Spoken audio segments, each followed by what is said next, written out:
Welcome to Film Strip Sessions. Our kickoff to the 2024 year is here. I'm Jay, one of the many co-hosts of the Film Strip podcast, and I'm so happy to have on friend of the pod and soon to be co-collaborator. We'll talk about that in just a minute. Anthony from Tis the Podcast. Anthony, thanks so much for coming on and talking Film Strip Sessions with me and just kicking off the year with me, man. Thanks for having me, Jay. I was very honored to be asked and excited when I found out what the topic was going to be. Absolutely. We'll get to that in a sec, but since I teased it, we might as well just go ahead and tell everybody now. You and I are starting I don't even want to call it a spinoff. It's just an extension podcast of what you and I are doing here with Film Strip, Tis the Podcast, and our never-ending text chain of movie discussions. You and I are starting a show called Change My Movie Mind. And what is that all about? Oh, you're asking me. Basically, one of us will present a movie opinion and try to change the other one's mind, essentially. For example, can we tease what's coming up? No. Let's just keep that behind the scenes. We got lots of stuff coming, but you're right. It's going to be movie related topic. One of us will take one side, the other will take the other. Not in like completely traditional debate format, but somewhat so. But the big fun is we're bringing on a lot of our friends from the pod family to be our independent judge of each episode. So we've got some cool people lined up. And you and I are going to get that kicked off later this month. The way to get that show, you don't have to go anywhere else, folks. Subscribe to Film Strip, subscribe to Tis the Podcast. You'll get it on both feeds, and should be a lot of fun. So we've talked about this for like a year and a half, so it's finally fun to finally get it off the ground. Yeah, no, I'm really excited, and we have some great topics lined up.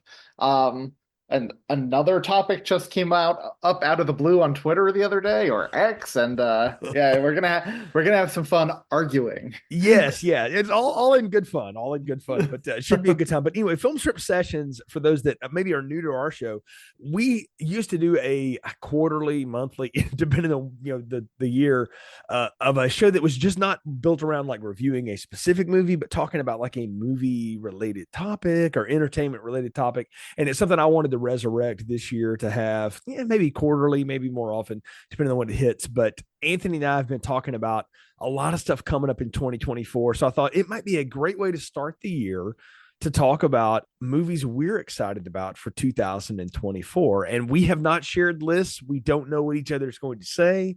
I have a feeling there might be some overlap, but we're going to kick it off with that. Just stuff that you're interested in seeing that's going to be released either streaming or to theaters in 2024, because let's face it, movies are coming at us from a lot of different directions, and I'm okay with that. I mean, I think I've taken advantage of the fact that some things are simul released and it's cool to sit and watch at home, and there's some things I make a dedicated effort to get to a theater for, and I know you do the same, Anthony.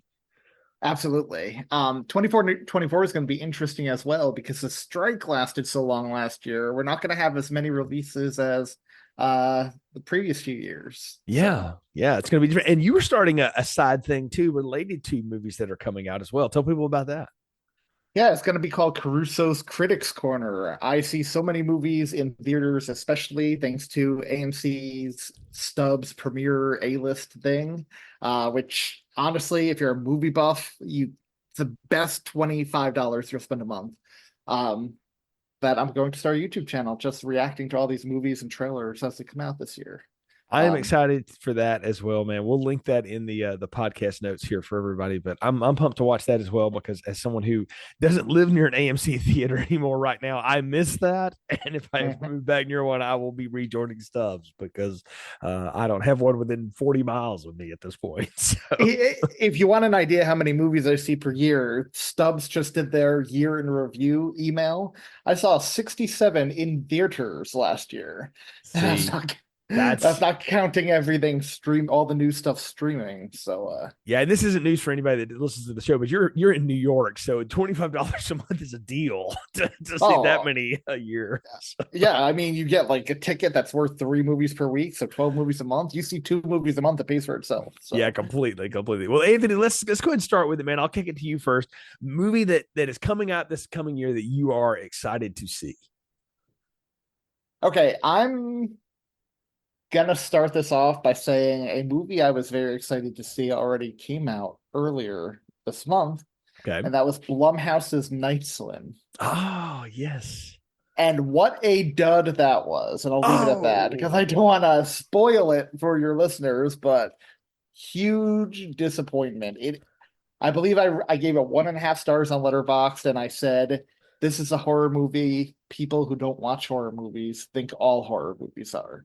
So I'll leave it oh, at that. I'm so glad you saved me 1150 or whatever it would have been to try to go see this, because I was thinking about it even this weekend, didn't Mhm. do it because I got this, and I mean this in all respect. I got this sort of faux Shyamalan feel off of this movie, and I was like, this feels like it could be a big disappointment. Maybe I should wait for Peacock or whatever it's going to land on. I guess it's You know what? Universal, so that it might be Peacock actually. Yeah. Faux Shyamalan is actually a really good way to describe it. So It let's kind of felt like that in the trailer, man. I was like, oh, this feels so Shyamalan. I hate that good horror movies are getting dumped. Or actually, I'm sorry, that horror movies are getting dumped in January and February to tease us horror fans because we know that these are garbage. Like, this Yep. is not good. Yeah, my friend who I went with literally turned to me halfway through the movie and said, "Well, this is definitely a January movie." I was like, "Yes, it We all know what that means, right? Oh gosh. is." Oh well, I'm glad you said that because I was pumped about that one because the trailer again looked good, even with the Shyamalanness looked good, but I had reservations, so thank you for saving me from that. There's one coming out in a couple of weeks, at least a couple of weeks from this podcast. We're doing this early January for anybody listening, after the fact. I didn't know was a thing until like a month ago because I saw the trailer for it. They remade friggin' Mean Girls, and they're doing it after the Broadway musical, which I also didn't know it existed, which I should know because I Mhm. love musicals. And I was like, okay. And it seems to be this one is much, I mean, Tina Fey's still involved.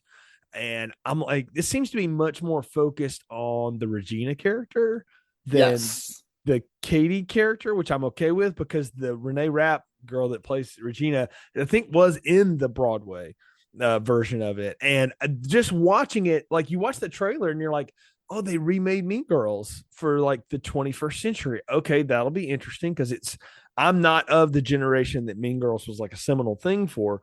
I'm a little bit older than that, but I still appreciate that movie. I really like it. Mhm. And I even rewatched it, this year on quote Mean Girls Day because I was like, why not? I was at home. It was a That's a Saturday. five-star movie, the original. Like, it's a It's great it's movie. right. I don't want to go 5, but it's a 4 for sure. I mean, I feel when I gave it a letter, but I don't think I gave it a 3.5 or 4. But it's good. It's really fun. But I'm curious about this because I did not know it was a musical. Like, and if you watch the trailer, you don't know that from it. Like, there seems like to be like dance sequences, but that could just I be an intertitle. I didn't know it was a musical, but it's definitely a musical.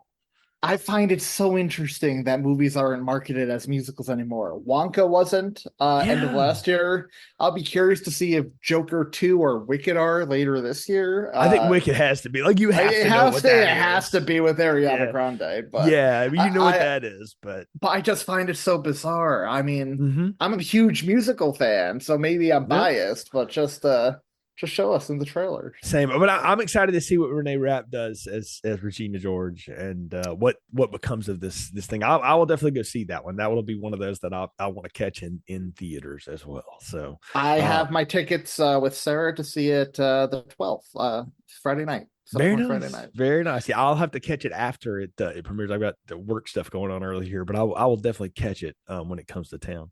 Yeah. For sure. I'm going to go next, and I'm going to go one that's going direct to streaming here, Anthony. I'm going to Oh, break your okay. mold a little bit, but it's one that's supposed to be coming out in March, straight to Amazon, and it's a remake slash requel, I hear, of a movie from the 80s that I just find to be seminal. And of course, I'm talking about Roadhouse because Jake Ah, yes. Gyllenhaal has gotten himself jacked to play Dalton here, the classic Patrick Swayze role. Look, I love the original Roadhouse. It's all the 80s cheese, yes, but it's a lot of fun. And I'm curious to see what they do with this one. It looks like it's got a good cast. You got Joel Silver producing. I'm pumped for it, man. I don't know. I didn't know it was a thing. And then middle of last year, I heard like, oh, they're going to do this. And then I looked at the cast list and I was like, yes, I'm in for this. This looks like it will be right up my alley. I mean, Jake Gyllenhaal is what has me interested in this. I know he's upset they're not releasing it theatrically as Right. was originally promised to him. Apparently, they actually went out to Bezos's yacht to screen the movie and try to convince them to show it theatrically. They're so proud of it. Hmm. But they're just dumping it on streaming, which whatever, that's fine. But yeah, Right. I'm very curious to see how this turns out. The original one for me is fine. I'm not a huge fan. So I'm open to a remake. And in general, remakes for me are not, it's not a bad word. Yeah. I don't mind a lot of remakes. So I'm interested. I'll definitely be there. Jake Gyllenhaal is one of the best actors in Hollywood right now, and curious to see what he does with the role.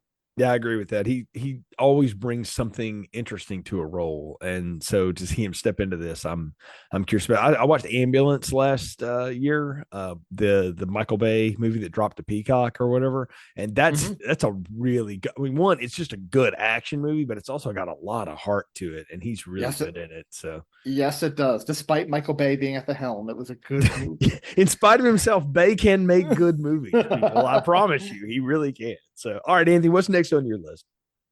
Okay, so next on my list is actually currently undated. It was confirmed it was coming out this year.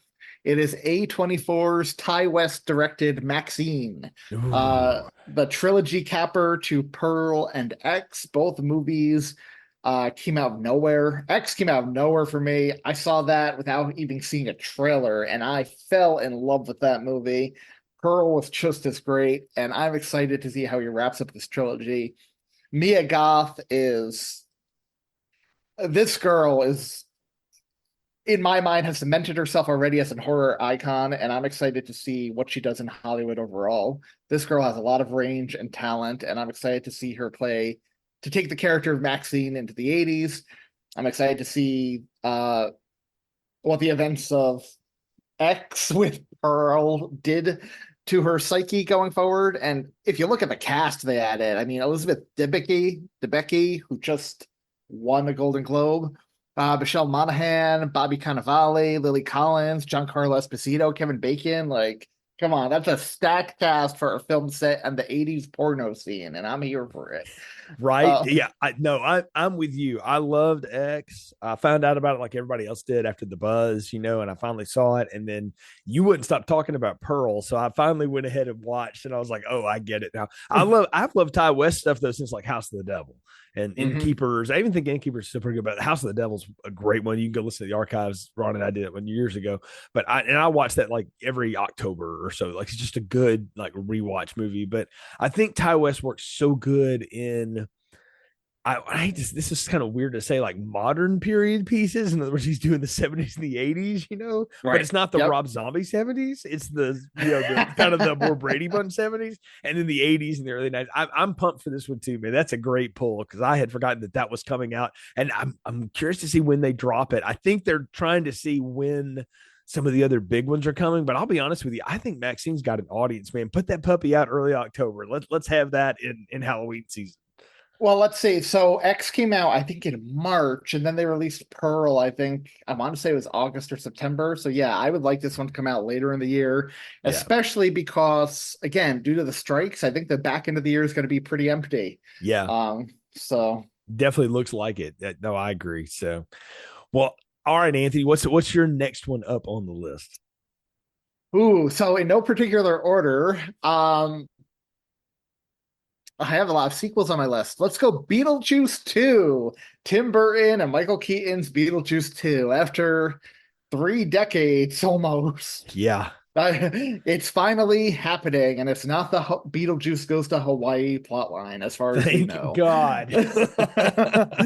um, but the fact he got Michael Keaton to reprise the role as Beetlejuice, they're doing all the practical effects again.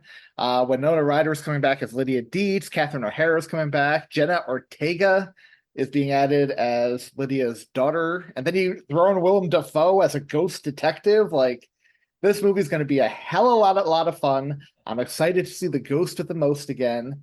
Um, I hope it makes a big splash with audiences since Michael Keaton's return as Batman did not do that. But I think Beetlejuice is just such an iconic Halloween staple at this point. I think this is a guaranteed success. and I'm excited to see where the story goes after all these years. Look, I'm with you. This was on my list too, Anthony, and I want to tell you why, because Alfred Gov and Miles Millar are involved in this, and they made Smallville, which is one of the best Superman adaptations ever done, hands down. Don't at me. I'm telling y'all that you will go watch that. That's good shit. And the fact that they're leaning into it, not only with a lot of the original cast, but Burton and Keaton have come out and adamantly talked about, like, this is loaded with practical effects. This is a throwback. This is a sequel to that movie. And we're not going to do Hawaii. We're not going to do stupid. We are going to do what we're doing. And here's the thing, man, that first Beetlejuice movie, it's 2/3 great and then 1/3 garbage. And that's the problem for me. Is like the third of it like falls apart. Like, you listen to our review of it. Ron and Irina and I did that one a while back. And I love that movie up until the third act. It was like most Burton movies, it kind of falls apart. Also like Stephen King novels, but that's another day on Donahue. And it doesn't entirely work, but I still keep going back to it, wanting it to be more than it is, which tells me it's got staying power. So I am pumped for this because Keaton is in his I don't care anymore phase. I'm going to be me and do what I want, and I'm here for it. And Winona Ryder never went away, and Catherine O'Hara is a friggin' gem. So I'm there for that. Jenna Ortega is the next it girl. I like it. Yep. Yes. Yep. Plus Monica Bellucci, who I think is very underrated. She's playing Beetlejuice's wife, and whether that means another ghost or like he finally found a human woman to marry, I don't know, but I'm here for it. Yes. You put in Justin Theroux and Willem Dafoe, I'm down. It's happening. I always, watching the original every year, despite the fact that I watch it every year, I am always surprised by how little Michael Keaton is actually in it. Oh yeah, he's very much not a part of that movie. So. And I'm interested to see. I don't think they'll have that restraint this time around, but we'll see. I'm almost getting the vibes and rumors and set pics leaking out. I don't know if you ever saw the cartoon where he was more of an ally than enemy. Yeah. I almost get the feeling they may be going that route this movie, but we'll see. Know what? Can I tell you, I would be okay with that. Like, I would liked that cartoon. I thought that was I thought the cartoon was awesome. Yeah. And as someone else, and I said this on that podcast at the time, the Beetlejuice musical fixed a lot of the plot problems with that movie. If they were to lean into more of that, I would be okay. I'll die on the hill that the Beetlejuice musical is a better story than the movie any day of the week. My friend, you and I are playing that flag together because that is a 100% accurate statement. I agree with that. By the way, the music to that is incredible. I hate that I didn't get to see it when it was in its run, but COVID, dang it, for a lot of reasons. Well, I've got another one that's like a sequel to a franchise. I don't know if it's a sequel, it's a requel, it's an interquel. It's supposed to be between parts 1 and 2, which are let's face it, the best ones of it. Alien Romulus is finally happening. And it's supposed to be Fede Alvarez. I mean, he's directing it, that's for sure. But it's supposed to be in between Alien and Aliens, so that 57 years when Ripley's off in space. But it's going to be like young people or so, I don't know. It's like the CW Alien. I only want to watch it because I'm like, it's either going to be really good or it's going to be such a train wreck. I must witness it because I love the Alien franchise, even the bad ones, or the complicated ones like Alien 3, stuff like that. And I'm just curious to see what they do because I feel like Ridley got off into this, I don't know, highfalutin mess with Prometheus and then tried to bring it back down with Covenant and just made like a generic action movie. And there was nowhere else to go. And at this point, I don't want to know where they came from anymore because the more you explain it, the worse it is. I want to see what they do with this because I'm genuinely curious what's going to become of this because they've already shot it. They're just finishing up the post-production on it now. And it's supposed to be out, I don't know, sometime in fall is the last I heard. So they're going theaters with it. So August 16th, 2024. Now, originally this was supposed to go straight to Hulu, but they switched it. So I think that gives me hope. It's actually really good. I did love Prey. Yes. I think that should have gotten a theatrical release. That and the new Hellraiser that went straight to Hulu. Both should have gotten theatrical releases. I cannot follow you down that. That's the best Hellraiser sequel there's ever been made, and I will die on that hill. I won't argue with that, but I'm not a fan of that franchise. It's definitely the best sequel in that franchise. I'm not a fan of it either, but it's the best idea. The second movie is a good idea, but they just executed it so poorly, and then everything else after that's garbage. But yeah, yeah. Is it now? I like this renaissance Aliens about to have because they're about to get a TV show on FX as well. That's what they say. Is that coming out this year or next year? I heard it was this year. Isn't that Blomkamp's thing? Isn't that what he's doing? Yeah, I think so. So it's interesting. Alien's going to have two big projects this year. Yeah. But I'm excited because Alien is still one of the best horror movies of all time, one of the best sci-fi movies of all time, and yeah, I'm glad it still is. Well, I'll say I'm glad it's on its fifth life again now. So yeah, it's got a lot of lives.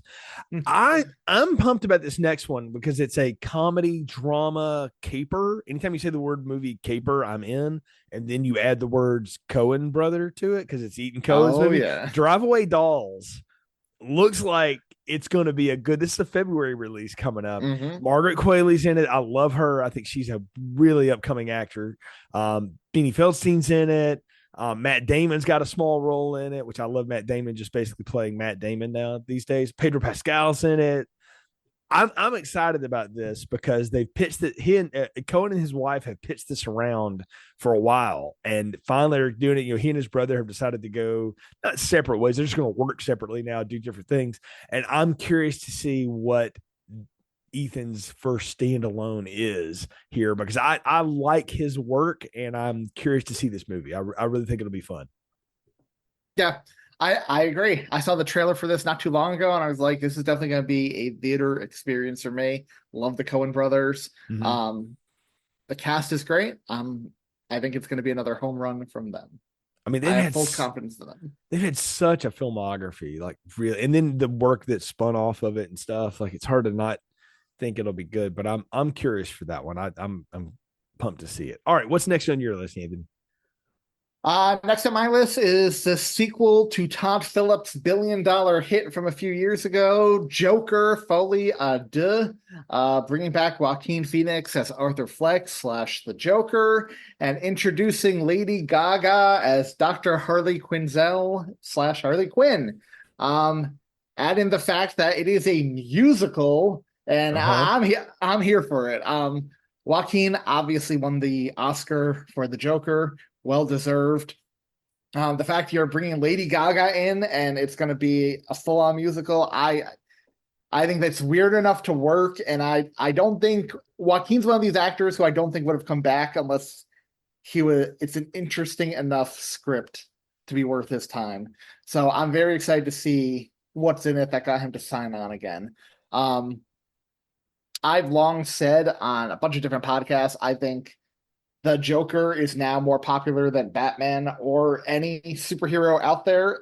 So I do think this has a chance of being a massive mega hit again based on brand recognition alone. But then you add in pop star Lady Gaga, like, come on. You've got a guaranteed hit on your hand. It's just a matter of how good it's going to be.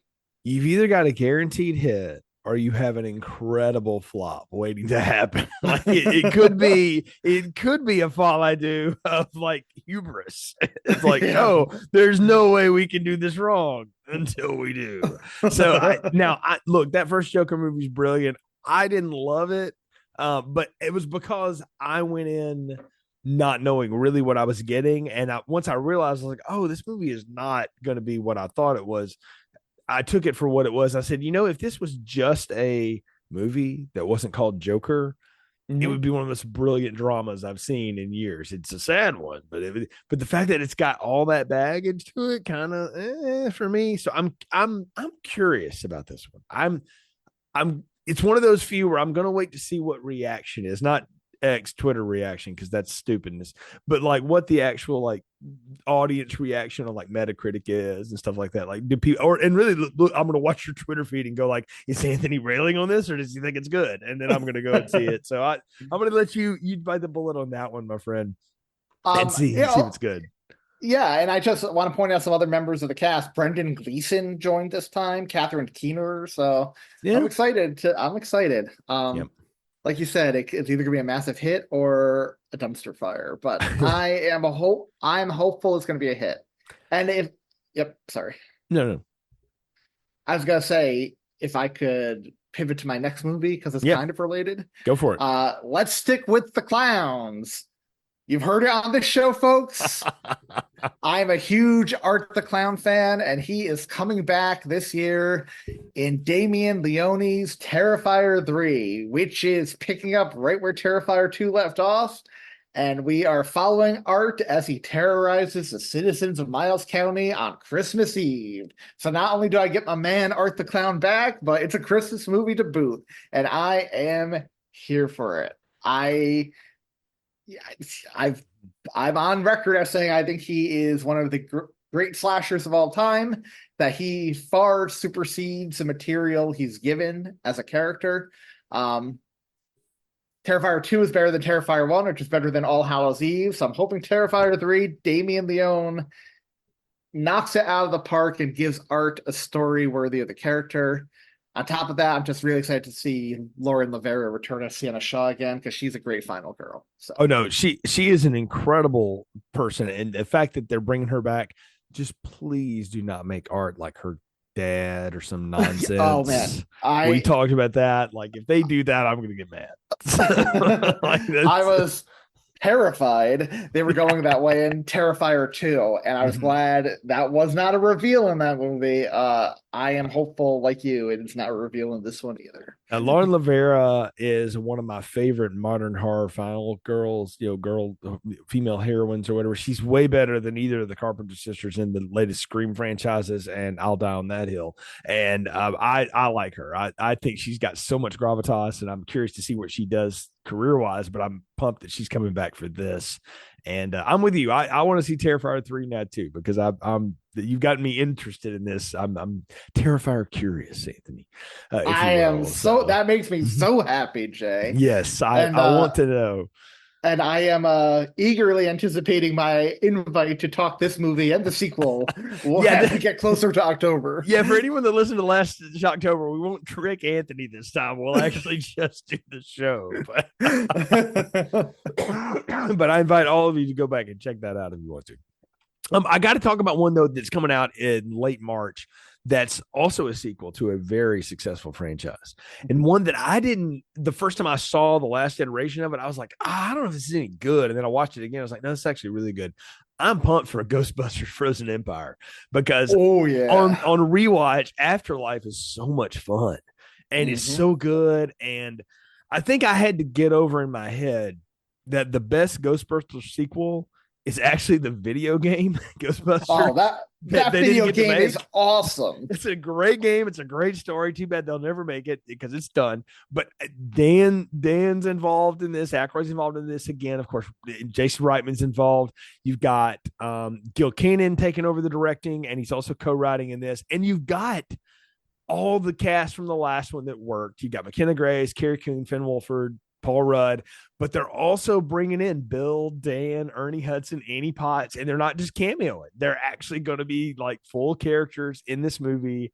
I'm excited about this. Plus, that trailer looks awesome. The idea is of frozen ghosts in New York. You live outside of New York, Anthony. You see it. I'm like, that is a city built to be frozen over. Like, it looks cool on movies when they do that.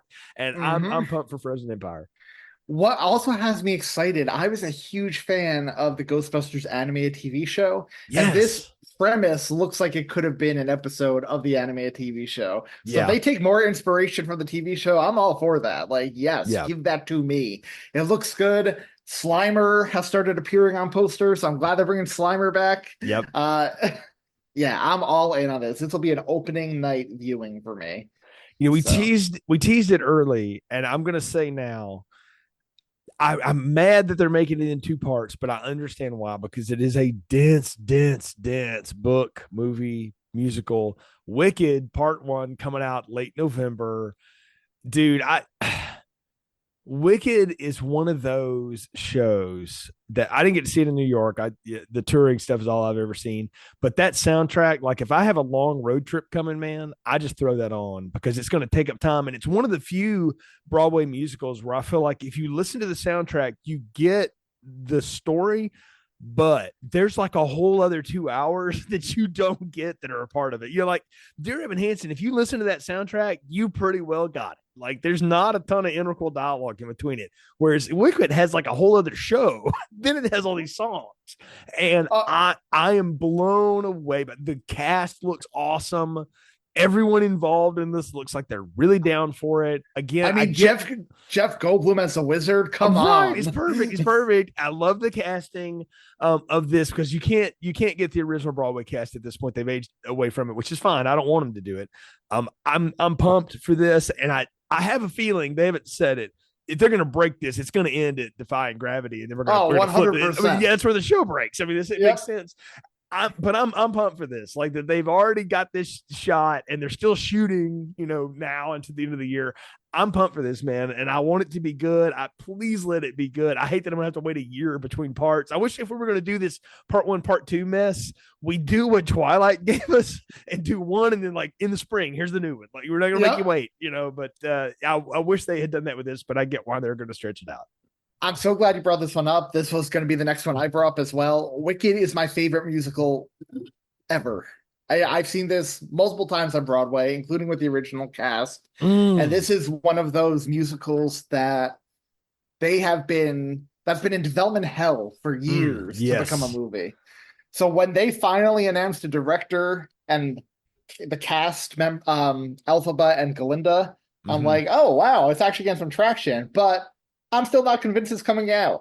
But then when I started seeing set pictures and a full cast list, I'm like, this is actually happening, and I can't freaking wait. I'm so jealous that you've not only seen this on Broadway multiple times, that you got to see it with Adina and Kristen. I'm mad now.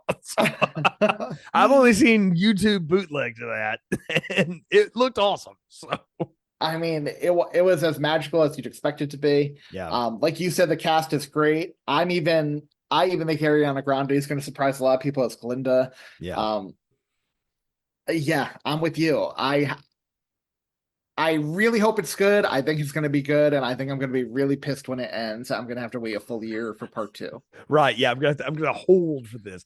All right. So I also think, sorry, one last thing about this one. I also think you're 100% correct. It's going to end up Defiant Gravity. It's a natural break point where everyone turns on her.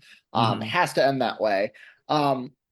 But with 2-hour movies, that's like an hour of new material that wouldn't be on the Broadway show. The book is also very popular, so I'm excited, and it's very good. So I'm excited to see what else they pull from the book to pad this out a bit.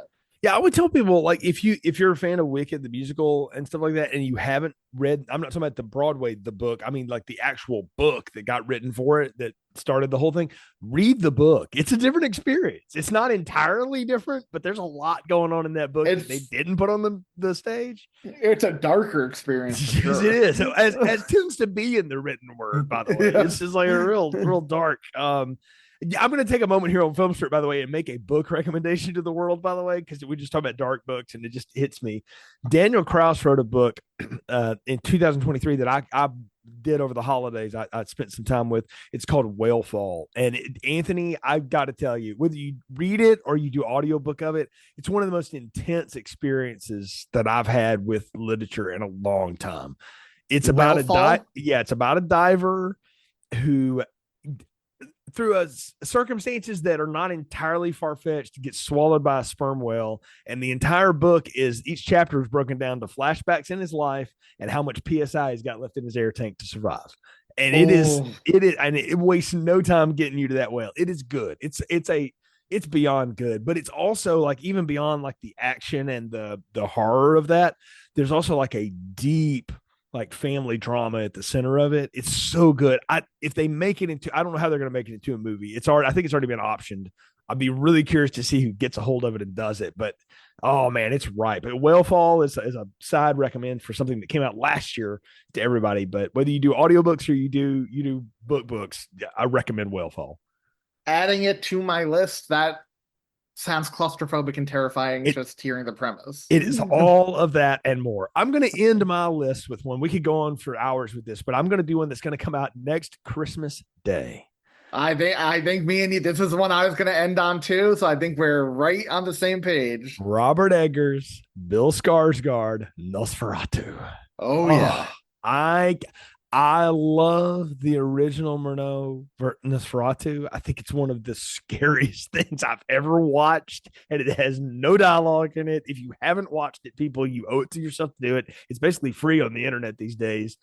I cannot wait to get my eyes on this because Robert Eggers makes gothic weird stuff, and he makes it so unnervingly frightening. And the fact that he's got Skarsgård, he's got Nicholas Hoult, he's got Aaron Taylor Johnson in this, Willem Dafoe, who played one of these in like the John Malkovich movie about the director years ago. Shadow of the Vampire, which is a fantastic movie. Yes, and he's great in it. And Lily Rose Deppson, I am here for this movie, man. Look, it's a family tradition of mine. Go see a movie during the holidays. Christmas Day, I'll actually be in the mountains. With the day I get out of that mountain, I'm hitting the theater and watching this movie. Here's the thing. I think Nosferatu, I wish it got a Halloween release. I'm with you. The original is one of my favorite horror movies of all time. The horror genre, you could argue, wouldn't be what it is or wouldn't exist as a genre if it wasn't for that movie. Yep. And I cannot wait to see Robert Eggers' take on this classic tale. Everything he said about this film and how Bill Skarsgård just disappears completely into the role has me excited. Yeah. The few stills we got of Willem Dafoe and Nicholas Hoult, and Lily Rose Depp as well with the shadow of Count Orlok. I'm excited. Part of me is like, I personally don't need to see a trailer. I almost don't want to even see what he looks like. I'm good with just a poster of that iconic shadow image with his hands and yes, sold there opening day. The less I see, the better. I want to go in and just experience it all for the first time opening night. Which, if it truly stays on that Christmas release date, that is what I will be doing Christmas opening night. So I'm with you. I call that pulling a Brock.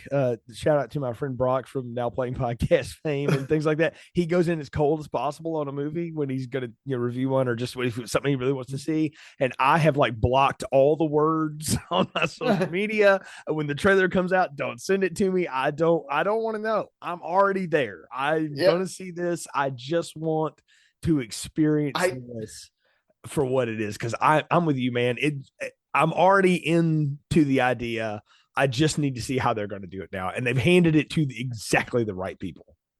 100%. I just hope the Christmas release date doesn't hurt it. Right. I do find it an odd release date for the movie about a vampire, a scary vampire, not an Edward Cullen type vampire. So I really hope they know what they're doing. I hope the trailers sell people. We're obviously already sold. This is easily one of my most anticipated movies of the year. I'm with you. Normally trailers don't ruin an experience for me, but this one I will be actively avoiding everything for this movie. Yes. Yep. So I want to see this one. Like I say, just cold into it because it's going to be good. There's going to be lots of things coming out in the next year, and we're going to cover parts of them here on Film Strip. We don't do a lot of as time releases and things like that necessarily, but we do try to keep up with what's going on. And moreover, we're going to try to do more of this kind of stuff this year. As we already told you, Anthony and I are going to start our, side quill show from our two shows where we're going to do Change My Movie Mind. We're going to talk about movies that are movie opinions and try to get the other person to either agree with or at least understand the argument thereof. And this is going to be stuff, y'all, it's all in good fun. We're not going to sit here and yell at each other. We're doing this specifically because 2024 is going to be one of the worst political years of our entire lives. And so to give you a break from the hell that is, Anthony and I have decided to try to be fun and just talk about fun stuff is Die Hard a Christmas movie or not? We're going to do that one, but that kind of topic and have a good time. And like I said, bring on some of our podcast friends to do that. Obviously here on Film Strip, we're going to be reviewing movies. We're kind of on our bi-weekly release schedule. That's mostly what we're doing, but I'm also going to drop something else here, Anthony, that the folks don't know about yet, but I'm going to say Film Strip is going Star Trek this year.